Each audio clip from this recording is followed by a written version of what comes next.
Episode 6 starts off with the massage lady being dropped off by a taxi. As she's walking, she comments on how these after-work drinks are awful, and that she wants to hurry up and go home. And even if she can't go home, she'd rather be working at the office. Apparently, during the after-work drinks, some guy was harassing her and asking to take her home. She stops and says that this quietness is one of the good things about going out for drinks. She stretches and begins to wonder if that place is still open. We see a flashback of when the lady first met Nazuna. Nazuna asked if she was having trouble sleeping, and then cuts to Nazuna giving the lady a massage. Current time, she rings the doorbell to Nazuna's place, and Ko opens the door. It goes over when Nazuna told Ko that if he does the massage for her, he'll reward him by giving him another kiss. Ko finally enters the room where the lady is waiting. He strikes a pose and says, "Shall we begin the massage course?" She thinks to herself, he made me wait this long, and now he's acting all weird. She begins second-guessing her choice to come, and then the intro plays. After the intro, Ko is giving her a massage and thinks to himself that he's not doing this because he wants to be rewarded with a kiss from Nazuna. He asks the lady if it hurts. She says no, actually you could press harder. He does, and Ko goes back to thinking, saying that Nazuna paying him 2,000 yen is huge. That's a lot of money. Plus, he feels bad about making Nazuna pay for all the things they do. He's definitely not taking over this massage for some crude reason like just wanting a kiss. Ko must be hitting the right spots because you see her toes start to move, and the lady asks him how old he is. He says he's 14 and asks for her to get up for a bit. Ko's age finally catches up with her and causes her to become shocked, saying, "What, 14? You're in middle school?" He says, "Yeah, in my second year." She tells him that she never worked when she was in middle school, and he tells her that it's his first day actually. She thinks to herself that he must have some complicated reasons, and asks why he's working. Ko says instantly that it's because of money, and thinks to himself it's not for a kiss, and because there's this thing that he wants to do. He tells her that he stopped going to school, and because he doesn't use the energy, he couldn't sleep. For some reason, he decided to go out alone at night for the first time. He doesn't know why, but the same streets he always walks on seemed oddly exciting, just because it's at night, and he doesn't want to lose that feeling. He wants to enjoy the night. He tells her that I don't know if that makes sense, but that's the gist of it. She begins to say that this area is not a huge city, so there aren't that many cars, so you can walk right down the middle of the road. Ko says exactly, it feels so free, you know. She says, or you can sing out loud, and Ko adds on by saying that and then get embarrassed when you notice the people nearby. She says that when she was around his age, she thought the same thing. She went out at night for the first time and bought a pork bun and tea at a convenience store. It felt like a private place just for her. We then get her name, that being Shirakawa. Shirakawa asks why he stopped going to school. Ko tells her because it got boring, and then asks for her hand.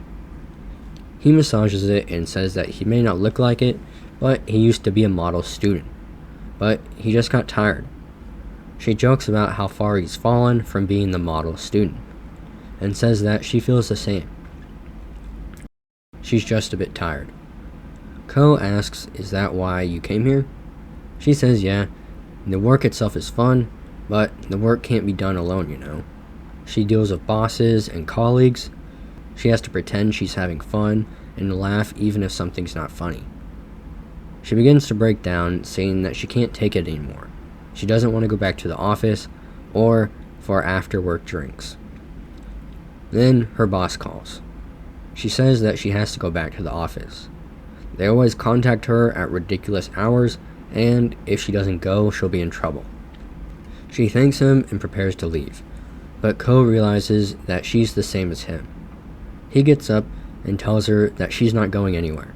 She's going to sleep here, the massage isn't over yet, and that she's going to enjoy the night.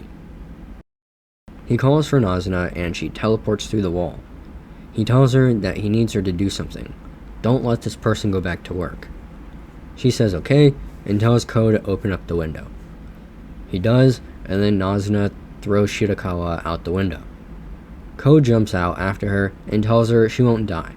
Nazuna then grabs onto them. On the ground, Nazuna asks if she's okay. Ko replies with, why would she be okay? Ko apologizes for rough handling her, but he thought it would be wrong to let her leave. He didn't want her to leave. She asks why.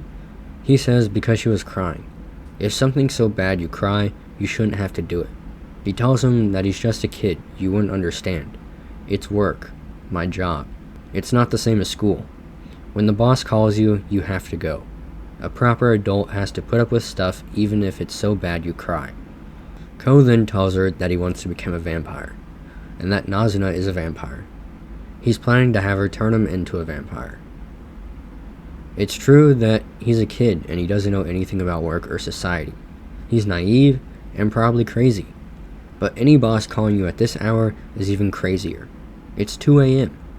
If you're going to be crazy anyway, you might as well have fun. Plus, vampires don't have to be rational because they're not human. She thinks to herself that that's some crazy logic. Basically, he wants to be a vampire so he can enjoy the night. But she admits that she envies that. She laughs over his reason for becoming a vampire, and Ko walks into the street and repeats what she said earlier. You can walk right down the middle of the road, and asks, how could you ever give this up? And Nazuna agrees with him. Shirakawa walks into the street with him and says that it's not really allowed, but why is this so fun? Ko tells her it's probably because you're crazy too. She calls him cheeky, but says that she can't keep doing this because she's an adult, and that she's going to go back to work after all. She's obligated, and thanks to Ko, she feels a lot less pressure now, and that she hopes that he becomes a vampire, and that she wishes she could do the same. As she's walking back, Ko tells her that if he becomes a vampire, he'll turn her into one as well. Nazuna is obviously shocked by what he just said. Ko continues on by saying that if she really needs to, she can quit being human, and asks, as long as you know that, won't things feel easier? Back in the apartment, Nazuna tells Ko, that was a pretty bold declaration. Ko's like, why? Nazuna says that, well, first of all, you don't even know if you'll become a vampire. And if you're gonna make that businesswoman hit your offspring, well... Ko finishes her sentence by saying, I need to make her fall in love with me, right? Nazuna covers her ears and says, don't say fall in love. Ko says not to worry.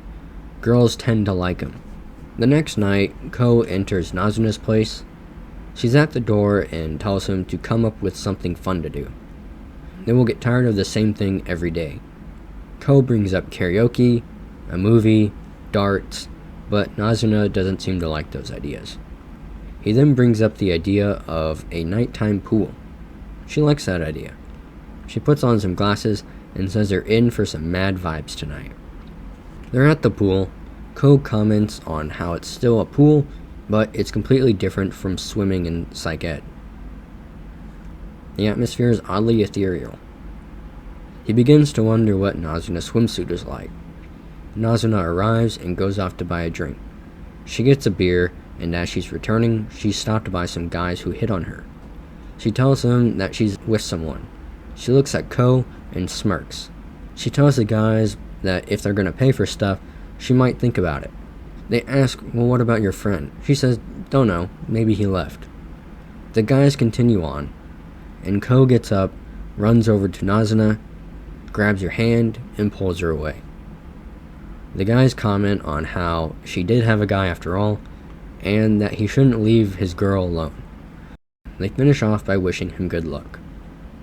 Walking back, Nazuna tells him don't be mad, she was just messing with him a bit. Ko stops and says that the nighttime pool was just crowded and not fun at all, and that hearing what other people thought of her wasn't fun. Seeing them try to be friends with her so casually, he didn't like that. Nazuna asks if he wants to swim after all. He says no, but Nazuna grabs onto him and jumps into the air. In the air, they see the pool of Ko's school, and Nazuna dives into it. In the pool, Ko says that was scary, but Nazuna says it was fun, right? Nazuna apologizes that she teased him again. He says it's whatever and wonders to himself, what did he feel today? If he asks Nazuna, will we be able to find out? She sucks his blood and the episode ends. Some personal thoughts. As always, I thoroughly enjoy, every week. The story is really good at balancing the tone during the episode.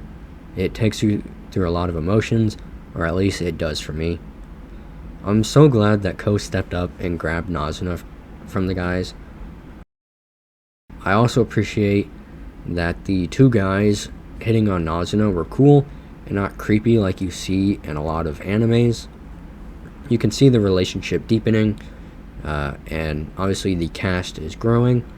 We'll see kind of how the businesswoman plays into this from now on. But great episode. That's about it. So yeah.